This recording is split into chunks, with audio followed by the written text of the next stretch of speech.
to you. Okay, thanks, Patty. Our next presenter would have been Tom Mobley. Unfortunately, Tom must have had an emergency at the last minute that we're not aware of. But Scott Freehafer kindly said that he would present the topics that Tom had. So, Scott, can I ask you to help us out here? No problem. One of the things that you have to do when you're in the application process as an applicant for positions, typically you'll find that you have two forms that you need to fill out. One is the written authorization. You fill out the application itself, which often you'll see language in the application usually at the bottom in very small print that gives an organization broad rights to verify the information that you presented. I think it's a good idea, though, to have a second form which is fully compliant with the Fair Credit Reporting Act that they sign independently, because you have to fill out the application and sign it if you're going to be considered.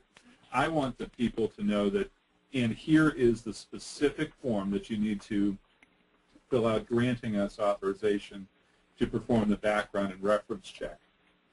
Now, in terms of federal law, if we find something about a candidate that would cause us to make an adverse action decision, in other words, they don't get the job because we found something negative in their information, we're supposed to present that information to them.